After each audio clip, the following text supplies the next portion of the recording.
The first time I heard the horns, I thought someone was playing a prank. I was 28 years old, fresh out of the Ranger Academy, and convinced I had seen everything the wilderness could throw at me. I had never been more wrong about anything in my entire life. My name is James, and I have been working as a forest ranger in the Blackwood Mountains of northern Montana for the past 3 years. The Blackwood Range is a sprawling wilderness that stretches across thousands of acres, filled with dense pine forests, hidden valleys, and peaks that scrape the belly of storm clouds. It is beautiful. It is isolated, and according to the rules I was given on my first day, it is hunting grounds for something that should not exist. When I arrived at the ranger station in late October, I expected the usual orientation, fire safety procedures, wildlife management guidelines, emergency contact information. What I got instead was a weathered woman named Margaret, who looked at me with eyes that had seen too much and lived to regret it. She was in her late 50s with silver hair pulled back in a tight bun and a scar that ran from her left temple down to her jawline. She never told me how she got that scar, but I learned not to ask. Margaret sat me down in the cramped office of the main station, a log cabin that smelled of pine sap and old coffee. The walls were covered with maps of the mountain range, marked with colored pins and handwritten notes. A wood stove crackled in the corner, fighting against the chill that had settled over the mountains with the arrival of autumn. She slid a laminated card across the desk. The edges were worn smooth from handling, and the text was typed in a font that looked like it came from a typewriter made decades ago. "Read this," she said. Her voice was flat, emotionless. "Memorize it. Follow it exactly. Your life depends on it." I picked up the card and read the title printed at the top. Blackwood Mountains Ranger Station. Emergency Rules for Winter Months, November to February. Below that were 13 rules. I read them twice, my confusion growing with each line. Rule 1. If you hear hunting horns after sunset, return to the station immediately. Do not investigate the source. Do not look toward the sound. Rule 2. Between the hours of 9 p.m. and 5 a.m., all station lights must remain off. Use only red-filtered flashlights if necessary. Rule 3. If you see horses or riders in the forest at night, close your eyes and count backward from 100. Do not open your eyes until you reach 0, no matter what you hear. Rule 4. Never follow the sound of baying hounds after dark. They are not looking for animals. Rule 5. If you find dead wildlife arranged in circles or patterns, report it immediately, but do not disturb the arrangement. Mark the location and leave. Rule 6. On nights when the moon is full, do not leave the station between midnight and 3 a.m. under any circumstances. Rule 7. If someone knocks on the station door after 10 p.m., ask them to state their name and their mother's maiden name. If they cannot answer both correctly, do not open the door. Rule 8. Never whistle, sing, or make loud noises in the forest after sunset during winter months. Rule 9. If you see lights moving through the trees at night that are not flashlights or campfires, do not approach them. Radio the main station immediately. Rule 10. Keep iron nails in your pockets at all times between November and February. Do not ask why. Rule 11. If your radio picks up sounds of a hunt, voices speaking in languages you do not understand, or music that sounds like it comes from nowhere, turn it off immediately and do not use it again until sunrise. 12. Never invite anyone into the station after dark unless you have physically seen them arrive in a vehicle during daylight hours. Rule 13. If you break any of these rules, report to Margaret immediately. Do not attempt to handle the situation yourself. I looked up from the card, expecting Margaret to laugh and tell me this was some kind of initiation joke. She did not laugh. She did not smile. She just stared at me with those haunted eyes, waiting for my reaction. "This is serious?" I asked, my voice uncertain. "Deadly serious," she replied. "The ranger before you, Robert, thought the rules were superstitious nonsense. We found his body 3 miles into the forest last February. What was left of it anyway." A chill ran down my spine despite the warmth of the office. The wood stove suddenly seemed inadequate against the cold that had nothing to do with temperature. "What happened to him?" Margaret leaned back in her chair, her gaze drifting to the window where the forest stretched endlessly into the distance. The pine trees stood like silent sentinels, their branches swaying gently in the afternoon breeze. He heard the horns one night and decided to investigate. Thought it was poachers or maybe some kids playing around. He broke Rule 1. Then he broke Rule 3 when he saw them. By the time he realized the rules were not a joke, it was too late. Saw what? I pressed, leaning forward in my chair. She turned back to me, and for the first time I saw genuine fear in her expression. Not the kind of fear you get from a bear encounter or a close call with a forest fire. This was deeper, more primal. The wild hunt, she said quietly. They ride through these mountains every winter. They have been doing it for longer than anyone can remember. The rules keep you safe. Break them, and you become prey. I wanted to laugh. I wanted to dismiss this as rural superstition or some elaborate test of my nerves. But something about the way Margaret spoke, the weight in her words, the absolute conviction in her eyes made me keep my mouth shut. I had learned in my training that experienced rangers knew things that books and classrooms could never teach. If Margaret said something was dangerous, I had no reason to doubt her. Who else knows about this? I asked, fingering the laminated card. Everyone who works here, Margaret said. Me, Mike at the northern outpost, Taylor at the eastern checkpoint, and Nick at the supply depot. We all follow the rules. We all survive. It is that simple. She stood and walked to a filing cabinet, pulling out a folder thick with incident reports. The folder was old, the manila surface stained and worn from years of handling. She dropped it on the desk in front of me with a heavy thud. Read these when you have time. Every unexplained disappearance, every strange sighting, every ranger who thought they knew better. It is all documented. Learn from their mistakes. I opened the folder and immediately wished I had not. The top report was from 1987, detailing the disappearance of a ranger named Thomas. The description of what searchers found was clinical but horrifying. Body found in 3 separate locations. Cause of death inconclusive. Investigation closed due to lack of evidence. Below that were dozens more reports spanning decades. Some were recent, including the one about Robert from just 8 months ago. Others were yellowed with age, typewritten on old forms that predated computers. How long has this been going on? I asked, my voice barely above a whisper. Margaret sat back down, her chair creaking under her weight. As long as anyone can remember. The local tribe spoke of spirit hunts in these mountains long before white settlers arrived. The Blackfeet and Salish people had their own rules for surviving the winter months up here. When the first European trappers and prospectors came through in the 1800s, they reported hearing horns and seeing ghostly riders. Most of them dismissed it as wilderness madness or too much whiskey. The ones who did not dismiss it were the ones who survived to tell their stories. She pulled out a yellowed newspaper clipping from a drawer and slid it across to me. The date at the top read October 1923. The headline said, "Mysterious deaths in Blackwood Mountains baffle authorities." The article described the deaths of 3 hunters who had ventured into the mountains and never returned.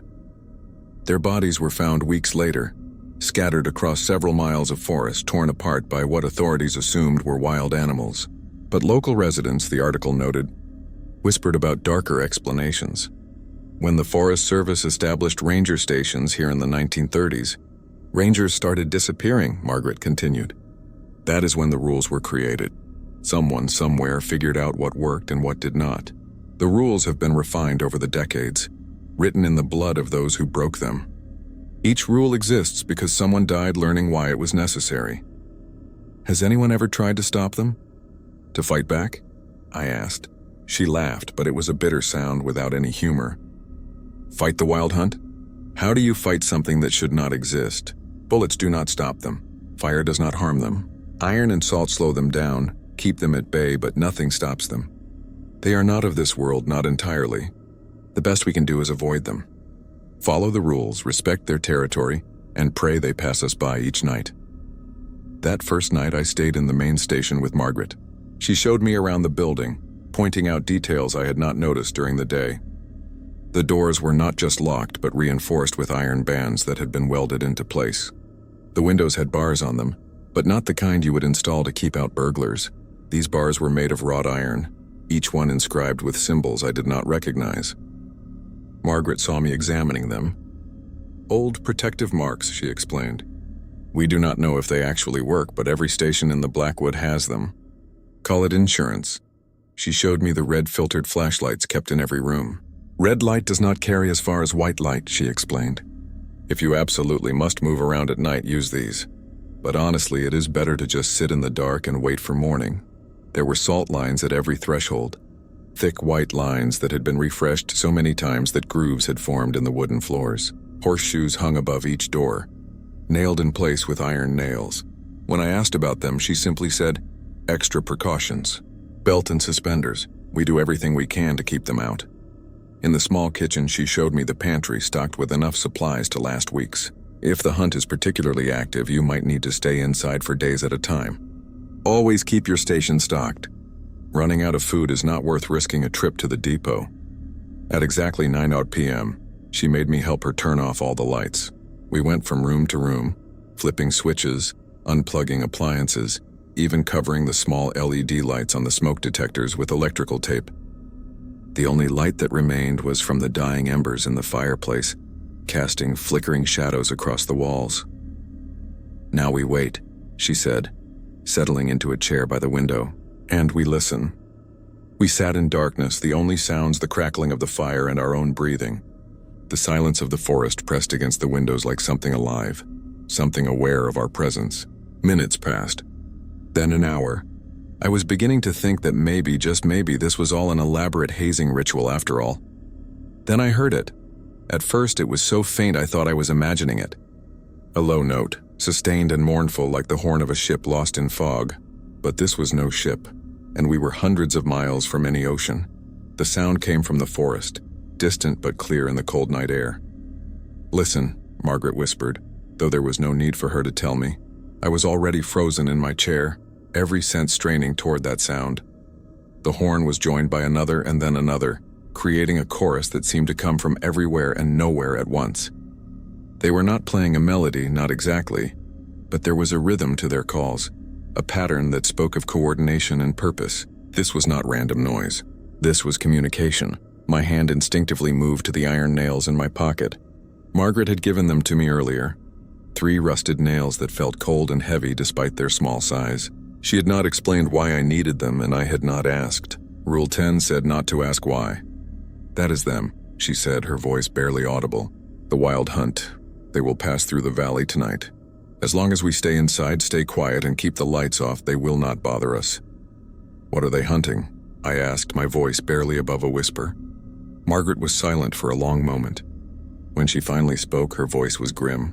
"Anything that breaks the rules." The horns continued for what felt like hours. Sometimes they seemed miles away, echoing off distant peaks in a way that made it impossible to pinpoint their location. Other times they sounded so close I could swear the riders were just outside the station, circling the building like wolves around a campfire. I heard other sounds too, sounds that made my skin crawl and my heart race. The thunder of hoofbeats, not the regular rhythm of horses, but something faster, more chaotic. There were too many of them, dozens at least, maybe hundreds. The sound rose and fell like waves crashing on a shore, approaching and receding but never quite fading away. The baying of hounds cut through the night, and this was perhaps the worst sound of all. They sounded wrong somehow, their voices too deep and resonant to be normal dogs. There was an intelligence in those howls, a hunger that went beyond simple animal instinct. These were not hounds that hunted for food. They hunted for sport, for pleasure, for the sheer joy of the chase. And there were voices, human voices, or close enough to pass for human, calling out in a language I did not recognize. The words were harsh and guttural, full of sounds that should not come from human throats. Sometimes the voices rose in what might have been laughter, wild and unhinged. Other times they fell into chants that made my teeth ache and my head swim with vertigo. Through the window I caught glimpses of movement, shadows darker than the night itself, flowing between the trees like liquid darkness. Occasionally I saw lights, but not the steady glow of flashlights or the flickering warmth of campfires. These lights were cold and blue, dancing through the forest like will-o-wisps, appearing and disappearing without pattern or reason. I wanted to look away. Every instinct screamed at me to close my eyes, to hide under the table, to pretend none of this was happening. But I could not. I was transfixed, caught between terror and fascination. This was impossible. This should not exist. And yet here it was, passing within yards of where I sat. Margaret remained motionless in her chair, her face illuminated by the dim glow of the dying fire. She looked tired, resigned, like someone watching a storm that she had seen 100 times before and would see 100 times again. There was no surprise in her expression, no shock or disbelief. She had accepted this reality long ago. "How often does this happen?" I whispered. "In November, maybe once or twice a week," she replied softly. "December and January, almost every night. February, it starts to taper off again. By March, they are gone until next winter." "Where do they go?" She shrugged. "Who knows? Maybe they ride somewhere else. Maybe they return to whatever hell spawned them. It does not matter. All that matters is that they leave and we survive to see spring." The hunt passed by for hours. I did not sleep. I do not think I could have slept if I wanted to. My entire body was tense, every muscle coiled and ready to run, though I knew there was nowhere to run to. The station was my only protection. These walls and iron bars and salt lines the only things standing between me and whatever rode through the darkness outside. Around 3 a.m., the sounds began to fade. The horns grew more distant, the hoofbeats less thunderous, the voices quieter. By 4 a.m., the forest was silent again, as if the hunt had never been there at all. But I knew better. The scratches on the outside of the building, which I would see in the morning light, would prove that it had been real. Margaret stood and stretched, her joints popping audibly in the quiet. "That was a mild night," she said. "Sometimes they linger until dawn. Sometimes they test the doors and windows looking for weakness. Tonight they were just passing through. That was mild." I asked, my voice shaking despite my best efforts to control it. She looked at me with something that might have been sympathy. "You will get used to it. Or you will not. And you will request a transfer. Most rangers do not make it through their first winter here. The ones who do are the ones who understand that the rules are not negotiable." I did not sleep that night. Neither did Margaret. We sat in the dark, listening to the forest slowly come back to life as dawn approached. Birds began to sing. Small animals rustled through the underbrush. The normal sounds of the wilderness returned, as if reclaiming territory that had been temporarily ceded to something else. When the sun finally rose, painting the sky in shades of pink and gold, Margaret allowed me to turn on the lights. Everything looked normal. The station was intact, the forest peaceful, the mountains beautiful in the early morning light. If not for the scratches on the door, deep gouges in the wood that looked like they had been made by claws or talons, I might have convinced myself it had all been a nightmare. But the scratches were real, and so was the wild hunt. The next morning, I went on my first patrol. Margaret had assigned me a section of trails on the southern edge of the range, areas that were relatively safe during daylight hours.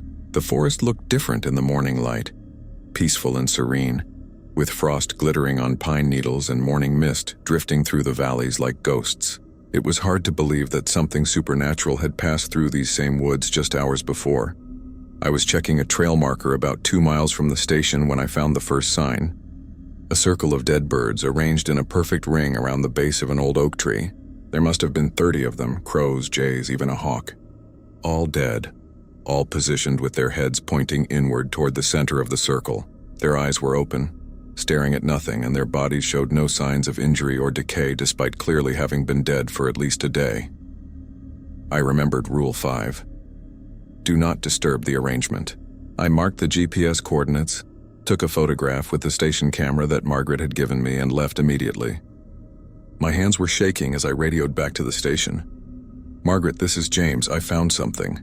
Dead birds in a circle pattern, following Rule 5. There was a pause before she responded.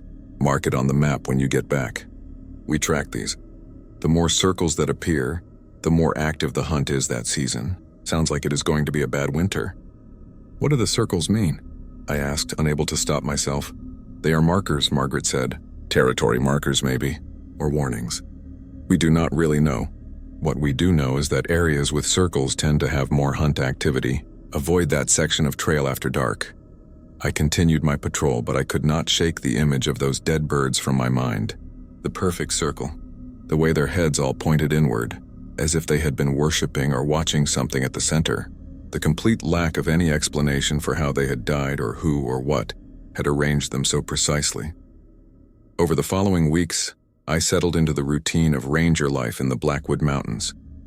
During the day, I patrolled trails, checked on campers who were brave or foolish enough to visit during the early winter, and maintained the various stations scattered throughout the range. I learned the geography of the mountains, memorized the locations of every station and shelter, and became familiar with the wildlife that called this place home. At night, I followed the rules without exception. When the sun set, I returned to whichever station I was assigned. At 9 p.m., I turned off all lights. I kept iron nails in my pocket at all times. I listened to the hunt pass by, night after night, and learned to recognize the different sounds they made. Some nights were quiet with only distant horns. Other nights were violent, with the hunt seeming to surround my station, testing it, probing for weakness.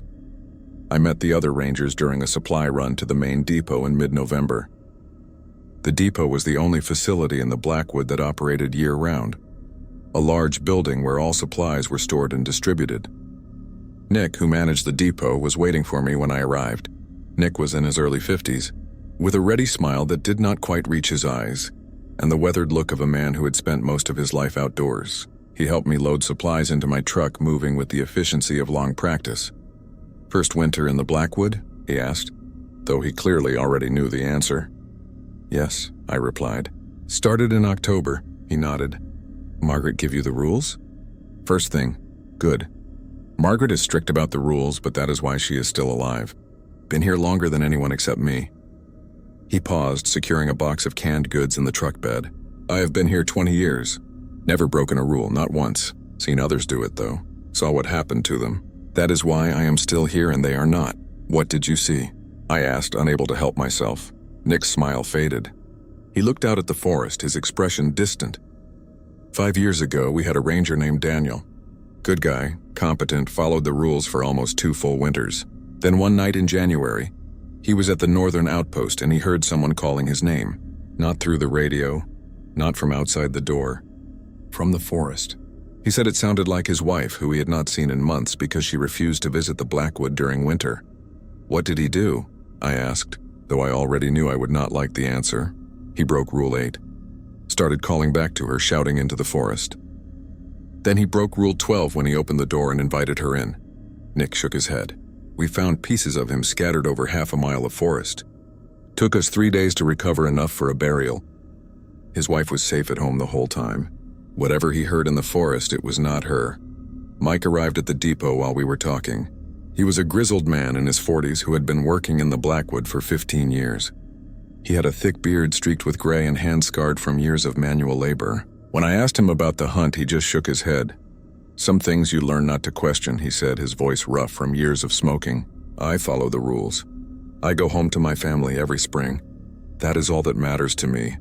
"Do you ever think about leaving?" I asked. "Finding work somewhere else?" Mike laughed. "Every damn day. But the truth is, once you have seen what rides through these mountains, once you know it is real, you cannot really go back to normal life. How do you clock in at some office job knowing that the wild hunt is out there? How do you pretend the world is safe and rational when you have heard those horns?" Taylor arrived last. He was younger than Mike and Nick, maybe 35, with sharp eyes and a nervous energy that suggested he had seen something that fundamentally changed him. He worked the eastern checkpoint, which Margaret had told me was the most isolated post in the range. "The eastern valleys are the worst," Taylor told me over coffee at the depot. His hand shook slightly as he held his cup, and I noticed he kept glancing toward the windows, even though it was only 2 p.m. and the sun was high in the sky. "The hunt passes through there more than anywhere else. Sometimes I hear them 3-4 times a week. You get used to it, but you never stop being afraid. Anyone who tells you they are not afraid is either lying or crazy." "Why do they focus on the eastern valleys?" I asked. Taylor shrugged. "No one knows. Maybe there is something there they want. Maybe it is just the easiest path through the mountains. Margaret has theories, but even she admits she is just guessing. The hunt does not follow human logic. Trying to understand them is like trying to understand an earthquake or a tornado. They are a force of nature, or something close to it." We talked for another hour, swapping stories and advice. Mike told me about the time he had accidentally broken Rule 6 during a full moon and had to barricade himself in a storage shed until dawn. Taylor described a night when his radio had picked up the hunt, voices speaking in that strange language, and how the sound had given him migraines for a week afterward. Nick recounted various incidents from his 20 years, a catalog of near misses and close calls that painted a picture of constant danger, barely held at bay by vigilance and adherence to the rules. By the time I left the depot, the sun was already setting. I drove back to my assigned station as fast as I dared on the narrow mountain roads, racing against the fading light. I made it back with 10 minutes to spare, just enough time to secure my truck and get inside before the 9 p.m. deadline. That night, as I sat in the dark listening to the hunt pass by, I thought about what the other rangers had said. They were all damaged in some way, all carrying the weight of what they had witnessed. Mike with his rough exterior and inability to leave, Nick with his forced smile and compulsive rule-following, Taylor with his shaking hands and constant vigilance, even Margaret with her scar and haunted eyes. Was that my future? Would I become like them, marked by this place, unable to ever truly leave even if I walked away? The thought terrified me more than the sounds outside my window. The weeks turned into months. November became December, and with it came snow and bitter cold. The frequency of the hunt increased dramatically. There were nights when I heard the horns 2 or 3 times, the sound echoing through the mountains like a summons from another world. I found more circles of dead animals, more strange arrangements that made no sense but filled me with instinctive dread. Once I found a perfect spiral of deer bones, bleached white and arranged with mathematical precision. Another time I discovered a ring of stones, each one carved with symbols that hurt my eyes to look at directly. I marked each discovery on my map, as Margaret had instructed. The map was becoming crowded with red X marks, a visual representation of the hunt's territory. I noticed patterns emerging. Certain valleys had more activity than others. Certain trails seemed to attract circles and arrangements. I mentioned this to Margaret during one of our weekly meetings. "You are learning," she said, studying my map with approval. Robert never bothered to track the patterns. He thought understanding them was pointless. But knowledge is survival up here. The more you know about their behavior, the better you can avoid them. "What causes the patterns?" I asked. "Why are some areas more active than others?" Margaret traced her finger along a section of my map, connecting several of my marks. "We think it has something to do with ley lines, energy currents in the earth. Or maybe it is just where the veil between worlds is thinner. The Blackfeet people have legends about certain places in these mountains being sacred. Places where the spirit world and our world touch. Those same places tend to have the highest hunt activity. So the indigenous people knew about the hunt? They had different names for it, different explanations, but yes. They knew to avoid certain areas during winter. They had their own rules passed down through generations. Some of their rules are similar to ours. Others are different. But the core principle is the same. Respect the hunt's territory, and you might survive. One night in mid-December, I was alone at the northern outpost, covering for Mike, who had taken a few days off to visit his family. The outpost was smaller than the main station, just a single room with a wood stove, a cot, and a radio. The windows were barred, the door reinforced with iron bands, and the whole structure felt more like a bunker than a ranger station. I had turned off the lights at 9 p.m. as required and was sitting in the dark, wrapped in a sleeping bag, trying to stay warm. The temperature had dropped below zero, and despite the wood stove burning at full capacity, frost was forming on the inside of the windows. I could see my breath misting in the air, illuminated by the faint glow of the embers. Around 11 p.m., I heard it, knocking, 3 sharp raps on the door, precise and deliberate. I froze, my heart suddenly hammering in my chest. Rule 7. If someone knocks on the station door after 10 p.m., ask them to state their name and their mother's maiden name. "Who is there?" I called out, proud that my voice was steadier than I felt. "It is me, Mike," a voice answered from the other side of the door. It sounded like Mike. Same gruff tone, same slight accent he had from growing up in rural Montana. "I came back early. Let me in, it is freezing out here." My hand moved instinctively to the iron nails in my pocket, closing around them like a talisman. Something felt wrong. Mike was not supposed to be back until tomorrow. And more importantly, if it really was Mike, he would know to identify himself properly. He had been following these rules for 15 years. "State your mother's maiden name," I said. There was a pause, a long, uncomfortable pause that stretched into seconds. "Come on, James," the voice said. And now it sounded slightly different, slightly off. The tone was right, but there was something underneath it, something that did not quite match. "Do not be ridiculous. It is colder than hell out here. Just open the door." State your mother's maiden name, I repeated, louder this time. The temperature in the room seemed to drop 10 degrees in an instant. I could see my breath coming in thick clouds now. The frost on the windows began to spread, creeping across the glass in intricate patterns that looked almost deliberate, almost like writing in a language I could not read. The knocking came again, but this time it was not 3 polite raps. It was a thunderous pounding that made the entire door shake in its frame, the iron bands rattling against the wood. The sound was impossibly loud, like a battering ram slamming into the door over and over. "Open the door," the voice commanded, and it was no longer trying to sound like Mike. It was deeper now, resonant with an authority that seemed to bypass my ears and speak directly to some primitive part of my brain that recognized predators. It was the voice of something ancient and hungry, something that had been riding through these mountains since before humans learned to make fire. My hands were shaking so badly I almost dropped the radio when I grabbed it. "Margaret, this is James at the Northern Outpost. I have a situation. Something is trying to get in." The radio crackled with static for a moment before Margaret's voice came through, calm and professional despite the late hour. "Did you follow Rule 7? Yes, then stay inside. Do not open that door no matter what it says or does. I am on my way. Should be there in 40 minutes. 40 minutes? I said, my voice rising with panic. "Margaret, I do not know if the door will hold that long." "It will hold," she said firmly. "The doors and iron have held for decades. Trust the protections. Trust the rules. I am coming." The pounding continued, each impact making the entire outpost shudder. I heard other sounds now too, sounds that made my blood run cold. Hoofbeats, dozens of them circling the building. The baying of those wrong-sounding hounds so close I could hear their claws scratching at the frozen ground.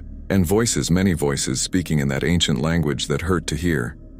Through the frosted windows I saw lights, not the blue dancing lights I had seen before, but red lights like embers or coals moving in the darkness. They bobbed and weaved between the trees, and occasionally I caught glimpses of shapes in their glow. Tall shapes that might have been riders on horses, except the proportions were all wrong. The horses were too large, their necks too long. The riders were too thin, their limbs too elongated. Something scraped along the outside wall, a sound like claws or blades being dragged across the wood.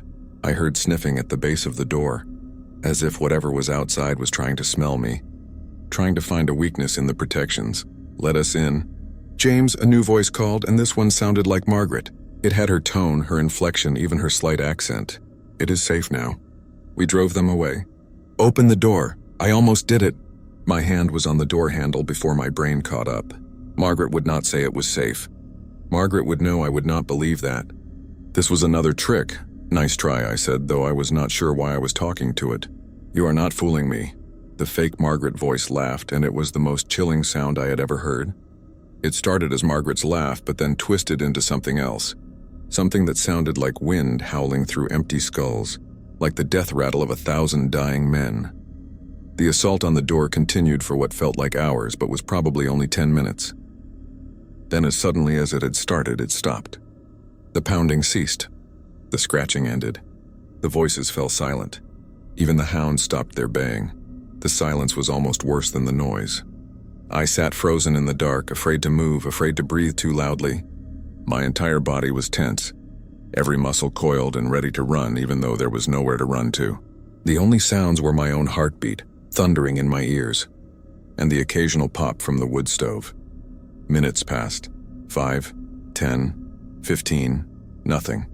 Just silence and the cold and the darkness. Then I heard Margaret's truck. Real Margaret, actual Margaret, pulling up outside. I heard her door slam, heard her boots crunching on the frozen snow. She knocked on the door, 3 firm raps. "James, it is Margaret. My mother's maiden name is Patterson. Open up." I stumbled to the door, my legs weak with relief. My hands fumbled with the locks, and when I finally got the door open, Margaret stood there with a flashlight and a shotgun. Her face was grim. "You did good," she said, stepping inside and closing the door behind her. She immediately began checking the salt lines, examining the iron bars on the windows, running her hands along the door frame. Robert opened the door when they knocked. That was his mistake. "What would have happened if I had let it in?" I asked, my voice hoarse. She turned to look at me, and in the dim light from her flashlight, her scar seemed deeper, darker. "The hunt would have claimed you. You would have become one of them, riding through these mountains forever, hunting anything foolish enough to break the rules. Your body would have died, but something wearing your face would continue to exist, luring others to the same fate. She walked around the perimeter of the room, checking every window, every corner. When she reached the door, she knelt and examined the wood. Deep scratches marred the surface, gouges that looked like they had been made by claws or talons. Some of the scratches were so deep they had penetrated through the outer layer of wood. "They were determined tonight," she said quietly, "more aggressive than usual." "That is not a good sign." "What does it mean?" I asked. "It means this is going to be a bad winter. Worse than usual. The hunt is strong this year." She stood and brushed wood splinters from her knees. "Get your things. You are coming back to the main station with me. I'm not leaving you alone out here tonight." I did not argue. I gathered my supplies, made sure the wood stove was properly banked, and followed Margaret out to her truck. The forest was silent as we drove back through the darkness, but I could not shake the feeling that we were being watched. Every shadow seemed to hide riders. Every gap between trees could have concealed hounds.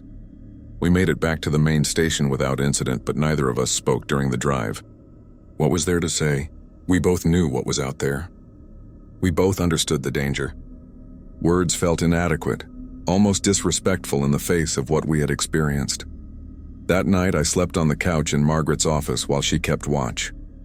When I finally dozed off, I dreamed of horns and hoofbeats, of voices calling my name in a dozen different tones, of doors that would not lock and windows that would not close. I woke before dawn, drenched in sweat despite the cold, and found Margaret still awake, staring out the window at the forest. "You have nightmares," she said. It was not a question. "Yes. They never really go away," she said softly. "You learn to function with them, but they never leave you. Every ranger who survives the Blackwood carries the hunt with them for the rest of their lives." Over the following weeks, the incidents increased. I found more circles, more arrangements, more signs of the hunt's presence. The horns sounded almost every night, sometimes multiple times. The attacks on the stations became more frequent and more violent. Doors were scratched, windows were tested, voices called out with increasing desperation and anger. Taylor reported strange occurrences at the eastern checkpoint. He found tracks in the snow around his station, hoof prints that were too large and oddly shaped. He heard scratching in the walls at night, as if something was trying to burrow through from the outside. His radio picked up fragments of the hunt even during daylight hours, voices speaking that ancient language breaking through on random frequencies. "I do not know how much more of this I can take," he told me during one of our weekly meetings at the depot. His hands shook worse than before, and he had lost weight. Dark circles surrounded his eyes. "Every night I think this is the night they get in. Every night I think I made a mistake somewhere, broke a rule without realizing it." "You are following the rules," Nick assured him. "If you are not, you would already be dead. The hunt does not give second chances." "Maybe I should request a transfer," Taylor said, staring into his coffee. "Maybe I am not cut out for this." "No shame in that," Mike said, lighting a cigarette despite the no smoking signs posted throughout the depot. "Half the rangers who come through here do not make it past their first winter. The ones who do stay are either crazy or too stubborn to quit." "Which one are you?" I asked Mike. He laughed, a dry sound without humor. "Little bit of both, probably." But Taylor did not request a transfer. None of us did. There was something about the Blackwood that got into your blood, something that made leaving feel like surrender. Or maybe we were all just too proud to admit we were scared. Whatever the reason, we stayed, and we followed the rules, and we prayed each night that the protections would hold. December turned to January, and the worst of the winter storms arrived. Snow piled up in drifts taller than a man, and temperatures plummeted to dangerous lows. The roads became nearly impassable. Supply runs to the depot became treacherous journeys that required chains on the tires and prayers to whatever gods might be listening. The hunt rode almost nightly now, their horns echoing through the valleys like the trumpets of doom. Some nights they passed by quickly, just distant sounds in the darkness. Other nights they lingered, circling the stations, testing the protections, searching for any weakness they could exploit. One particularly brutal night in mid-January, I was at the main station with Margaret and Nick, who had come down from the depot to ride out a massive storm. We had reinforced the salt lines, checked the iron bars, and turned off all the lights at 9 p.m. as required. The storm raged outside, wind howling like a living thing, snow pelting the windows with a sound like thrown gravel. But beneath the storm, we heard them. The hunt was riding closer than I had ever heard before. The hoofbeats sounded like they were right outside the station. So close I could feel the vibrations through the floor. The hounds bayed and snarled, their voices rising above the wind. And I heard the scrape of claws on the walls, on the roof. Everywhere around us, Margaret sat rigid in her chair, her shotgun across her lap even though we all knew bullets would not stop what was outside. Nick paced nervously, checking and rechecking the doors and windows. I stayed by the radio, waiting for any call from the other stations, hoping Taylor and Mike were safe at their posts. Then the radio crackled to life. "Margaret," a voice called through the static. "Margaret, can you hear me?" It was Robert's voice, the ranger who had died before I arrived, the one whose broken body they had found in the forest almost 2 years ago. Margaret's face went pale. She stared at the radio as if it were a snake coiled on the desk, ready to strike. Her hand reached toward it, trembling. "Rule 11, Nick said sharply, moving toward her. "Turn it off." "But it sounds like Robert," Margaret whispered, and I heard something break in her voice. In all the months I had known her, I had never heard her sound like this, vulnerable and uncertain. "It is not Robert," Nick insisted, grabbing her wrist before she could touch the radio. "You know it is not. Turn off the radio." "Margaret, please," the voice begged through the crackling static. It sounded so human, so desperate, so real. "I am lost out here. I need help. Please, Margaret. Do not leave me out here alone." Margaret's hand hovered over the radio, shaking violently. Tears streamed down her face, cutting tracks through years of carefully maintained composure. "He was a good man," she said softly. "Robert was a good man. He deserved better than this." "He broke the rules," Nick said, not unkindly. "We all know the price." "Margaret, I am so cold," the voice continued, and now it had taken on a quality that made my chest ache. It sounded like a man dying, like someone in the final moments before hypothermia claimed them. "Please, I just want to come home." "Let me come home." "Turn it off," I said, finding my voice. "Margaret, Rule 11. You have to turn it off." Her hand moved to the radio, still shaking. For a moment I thought she would answer it, thought she would break the rule and doom us all. Then, with a sob that seemed to come from the depths of her soul, she switched off the radio. The voice cut off mid-plea, leaving only silence and the sound of Margaret crying. We sat in darkness for the rest of the night, listening to the hunt rage around the station. They threw themselves against the walls, scratched at the doors, howled and screamed in frustration. At one point, something heavy landed on the roof and we heard footsteps up there, pacing back and forth, testing the chimney, looking for any way inside. But the protections held. The iron held. The salt held. The rules held. As dawn approached, the sounds gradually faded. The hunt withdrew, retreating into whatever darkness spawned them, leaving behind only silence and the aftermath of their fury. When we finally allowed ourselves to turn on the lights, we found damage everywhere. The exterior walls were covered in scratches. The door had been gouged so deeply that splinters littered the porch. Even the roof had claw marks, long parallel grooves that ran from one end to the other. Margaret had stopped crying, but her eyes were red and her face was drawn. She looked older than she had the day before, as if the night had stolen years from her life. I almost answered it. She said quietly, "I almost broke Rule 11. After all these years, after everything I have seen, I almost made the same mistake that killed Robert." "But you did not," Nick said firmly. "You followed the rules. That is what matters. How many more years can I do this?" Margaret asked, and it was not really a question for us. It was a question she was asking herself, or maybe asking the universe. How many more winters can I listen to them use the voices of the dead against me? None of us had an answer. The next morning, I tried to radio Taylor at the eastern checkpoint. He did not respond. I tried again, nothing. Margaret tried. Still nothing. We looked at each other with growing dread. "I will go check on him," Mike volunteered. "The eastern checkpoint is closer to my station than yours." "Take someone with you," Margaret ordered. "James, go with him." "I do not want anyone traveling alone today." Mike and I made the journey to the eastern checkpoint in his truck, navigating through snowdrifts and icy roads. The trip that should have taken an hour took nearly 3. When we finally arrived, the checkpoint looked intact from the outside, but something felt wrong. The door was closed, the windows dark. No smoke came from the chimney despite the bitter cold. "Taylor," Mike called out, knocking on the door. "Taylor, it is Mike and James. You okay in there?" No response. Mike tried the door. It was unlocked, which sent ice water through my veins. Taylor would never leave the door unlocked during winter. Mike pushed it open and we stepped inside. The checkpoint was empty. The interior was trashed, furniture overturned, papers scattered everywhere. The salt lines had been broken, scuffed away as if someone had deliberately erased them. The iron bars on one window were bent, twisted out of shape by something impossibly strong, but there was no blood, no signs of violence beyond the destruction.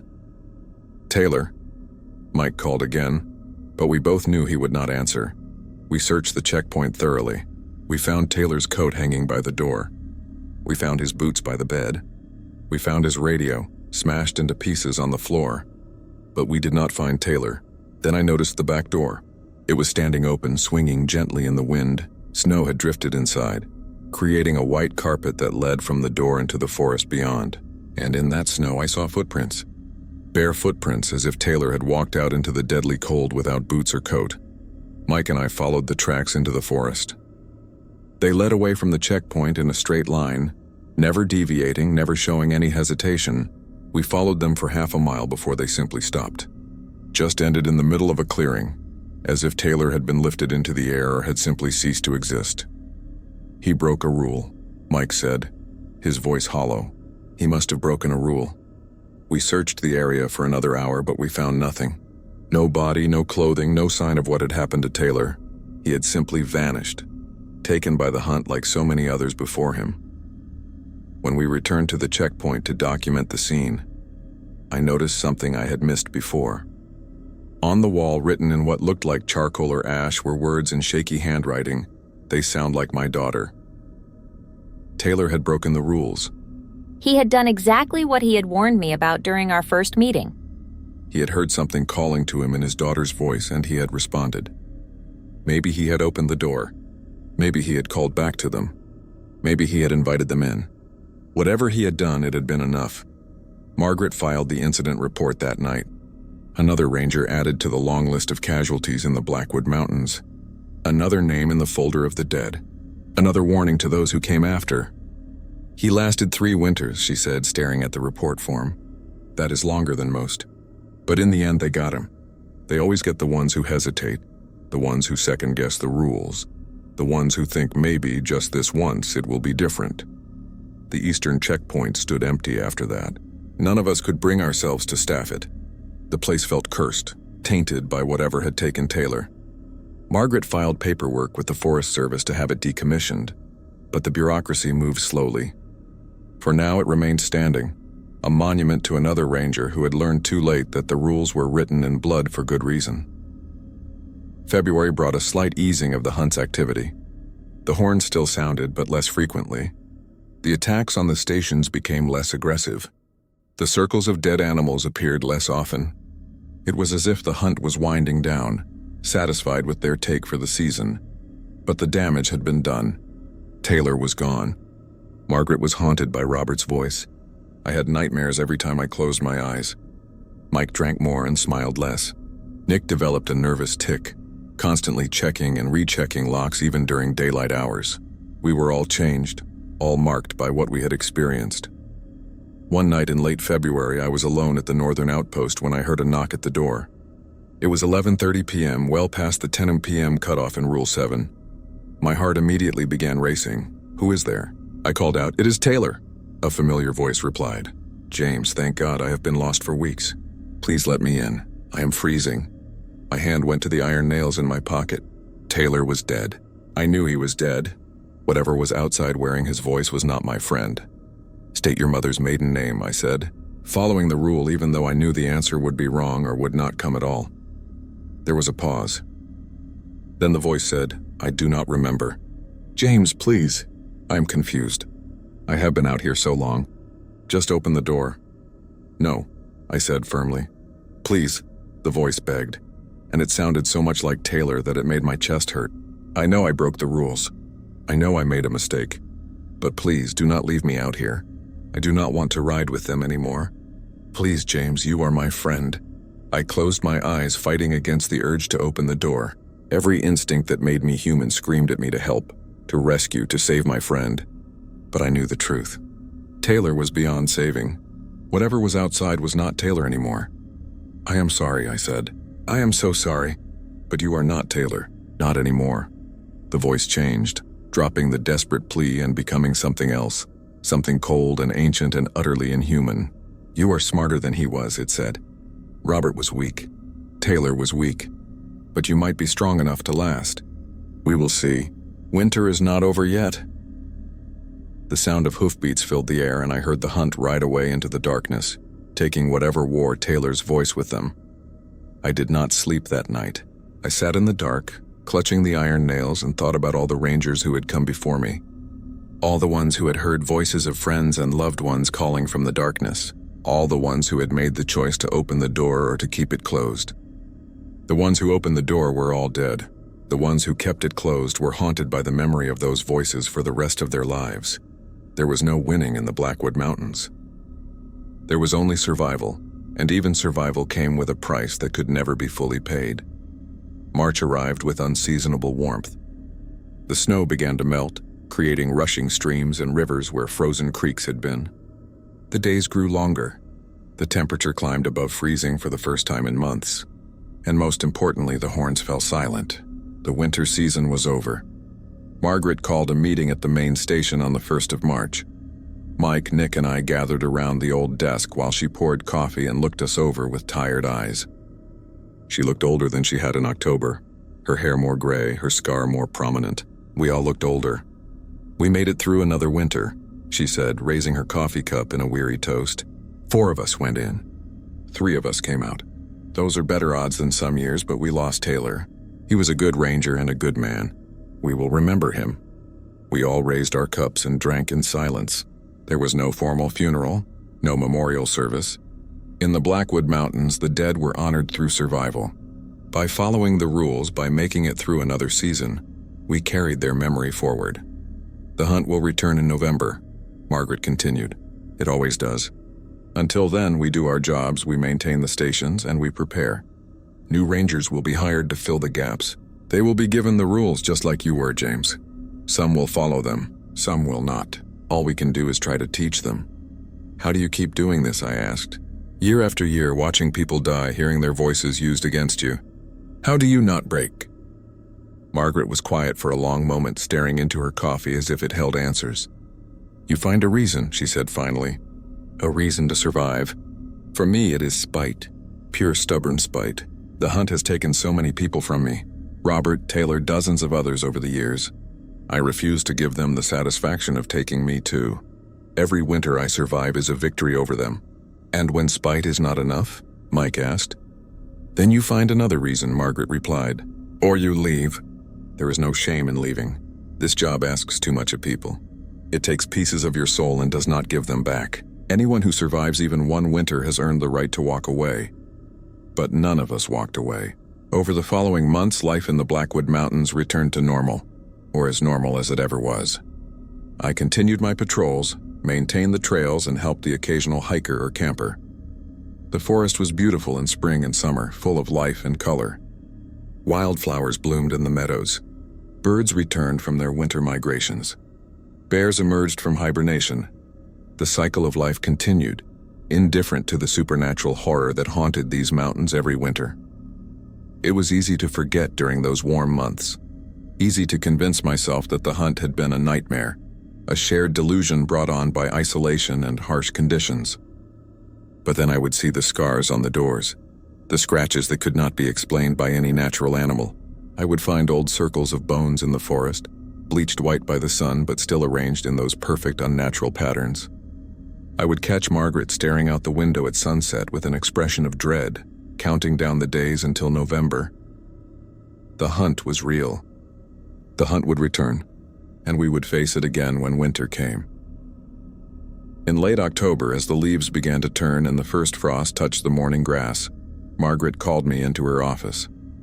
She looked older than she had in the spring, the lines on her face deeper, the gray in her hair more prevalent. 3 years of fighting the hunt had aged her a decade. "You have done well, James," she said. "Better than I expected, to be honest.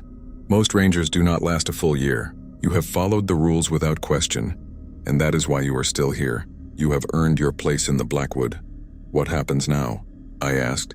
She slid a familiar laminated card across the desk. The rules. The same rules I had memorized a year ago, now worn from a year in my pocket.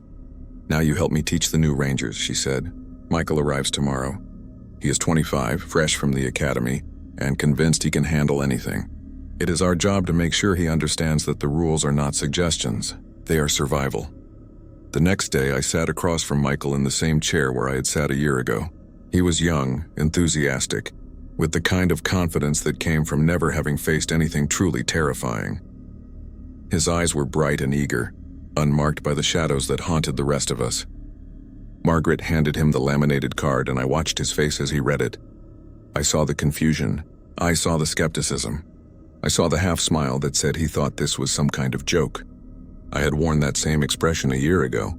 Robert had probably worn it too, and Taylor and all the others who had died in these mountains. "This is a joke, right?" Michael asked, looking up at Margaret. "Some kind of hazing for new rangers?" Margaret looked at me. I understood what she wanted. I pulled up my shirt and showed him the scar on my ribs, a jagged mark where something with claws had gotten too close during a December patrol. It had happened during a night when I had been too slow getting back to my station, when I had been caught between shelter when the hunt began to ride. I had survived by hiding in a hollowed-out log, pressed against damp earth and rotting wood, listening to them search for me. One of them had found the log and had reached inside. I still remembered the feeling of those claws tearing through my coat, through my shirt, into my flesh. I had pressed an iron nail against whatever appendage had grabbed me, and it had released me with a shriek that still echoed in my nightmares. "It is not a joke," I said quietly, lowering my shirt. "The wild hunt is real. The rules keep you alive. Everything on that card is the truth, learned through decades of death and survival. Every rule exists because someone died to teach us why it was necessary." Michael's smile faded as he looked between Margaret and me. He saw the scars, the serious expressions, the weight of experience in our eyes. He looked back down at the rules and began to read them again, slower this time, with growing comprehension. "What happened to the ranger before me?" he asked, his voice quieter now. "He broke the rules," Margaret said. "His name was Taylor. He lasted 3 winters, which is longer than most. But in the end, he heard something calling to him in his daughter's voice, and he responded. We found his checkpoint destroyed and his tracks leading into the forest. We never found his body. Do not make the same mistake." Michael looked pale. The confidence had drained from his face, replaced by the first hints of the fear that would become his constant companion if he survived long enough. "This is insane," he said. "This cannot be real. Things like this do not exist." "They do here," Mike said. He had come to the main station for the orientation along with Nick. All of us who had survived felt a responsibility to pass on what we knew, to give Michael every possible advantage. In the Blackwood Mountains, the rules of the normal world do not apply. There are things that ride through these forests every winter, things that hunt and kill anything that breaks the rules. You can choose to believe us or not. But if you do not believe us, you will not survive your first winter.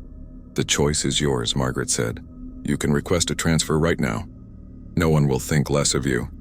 This job is not for everyone. Most people cannot handle what we deal with here. But if you stay, you follow the rules. Every single one, every single night, without exception. That is the only way you see spring. Michael looked at the card in his hands for a long time. I watched him wrestle with the decision, saw the disbelief war with the evidence of our scars and our serious faces. Finally, he folded the card and put it in his pocket. I will stay, he said, at least for now. But if I see anything that suggests this is real, I am following every rule exactly. Good, Margaret said. That is the correct answer. Belief will come with time. For now, cautious obedience is enough. We spent the rest of the day training Michael. We showed him the stations, explained the protective measures, demonstrated how to use the red filtered flashlights. We showed him the maps with all the circles and patterns marked, explained which areas had the highest hunt activity, taught him the geography of the mountains. Nick showed him how to stock a station properly, how to prepare for being trapped inside for days at a time. Mike taught him basic survival skills, how to navigate in a whiteout, how to recognize the signs of hypothermia and frostbite, and I taught him about the hunt itself, describing the sounds, the lights, the voices. I told him about Robert and Taylor. I told him about the night something wearing Mike's voice had tried to get me to open the door. I told him about hearing Taylor's voice weeks after his disappearance. I prepared him as best I could for the psychological warfare the hunt would wage against him. They will use everything against you, I explained. Voices of people you know, voices of people you love. They will sound exactly right. They will say exactly the things that person would say, but it is never real. No matter how convincing it sounds, no matter how much you want to believe it, it is never real. The rules are your only protection. As November approached and the temperature began to drop, I found myself standing at the window of the main station one evening, looking out at the darkening forest. The sun was setting behind the peaks, painting the sky in shades of orange and red that would be beautiful if I did not know what was coming. In a few hours, the horns would sound again. The hunt would return to the Blackwood Mountains just as it had for centuries, just as it would for centuries to come. I touched the iron nails in my pocket, a habit now, a ritual of survival. I thought about all the rangers who had stood where I was standing, those who had survived and those who had not. I thought about Robert and Taylor and all the names in Margaret's incident reports. I thought about Michael, sleeping in the bunk room, about to face his first winter in the Blackwood. I wondered if he would make it. I wondered if I would make it. I wondered how many more winters I could endure before the hunt finally claimed me, or before I broke under the psychological strain. The rules were simple. Follow them, and you would see spring. Break them, and you would ride with the hunt forever. Another ghost calling out to the living, trying to lure them into the same eternal nightmare. As darkness fell and I waited for the first horn to sound in the distance, I made myself a promise. I would survive this winter, and the next, and however many came after that. Not because I was brave, not because I was strong, but because every winter I survived was a victory over the thing that had killed my friends. Every rule I followed was a middle finger to the ancient horror that thought it could break me. Margaret found me at the window as 9 p.m. approached. She stood beside me, both of us watching the last light fade from the sky. "Ready for another winter?" she asked. "No," I admitted, "but I will do it anyway." She nodded, understanding in her eyes. That is all any of us can do. Face the horror, follow the rules, and refuse to let them win. The hunt has been riding these mountains for longer than we can imagine. They will still be riding long after we are gone. But while we are here, while we draw breath, we fight. Not with guns or violence, but with obedience to the rules and the stubborn refusal to become their prey. The clock struck 9 p.m. Together, we turned away from the window and began switching off the lights room by room until the station was dark. We settled into our chairs, iron nails in our pockets, salt lines fresh at every threshold, and waited for the first horn to sound. It did not take long.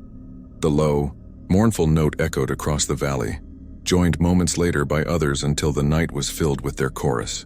The wild hunt was riding again, and we would do everything in our power to ensure that when spring arrived, Michael and all of us would still be among the living to see it. Because in the Blackwood Mountains, survival was not about bravery or strength. It was about following 13 simple rules. No matter how strange they seemed, no matter what you heard in the darkness, no matter who called your name from beyond the trees, the hunt would claim those who did not listen. It always did. It would claim those who hesitated, those who second-guessed, those who thought the rules might be flexible or that they might be the exception. But I would not be one of them. Not this year. Not ever. I had learned the lessons written in the blood of those who came before me. I carried their memory in every rule I followed, in every night I survived, in every spring I lived to see. The wild hunt was real. The wild hunt was ancient. The wild hunt was merciless, but the rules were stronger, and as long as I followed them, as long as I respected the boundary between the living and whatever rode through these mountains, I would survive. The horns sounded through the night, and I sat in the darkness with Margaret and Mike and Nick, with young Michael sleeping in the next room, all of us bound together by our knowledge of what lurked in the forest. We were the keepers of the rules, the guardians of the threshold, the ones who refused to let the hunt claim any more lives. Tomorrow would bring new challenges. Tomorrow Michael would hear the horns for the first time, and would have to choose whether to believe. Tomorrow we would find new circles, new signs of the hunt's passing, new reminders that we lived in a place where the rules of nature did not fully apply. But tonight, we survived. And that was enough.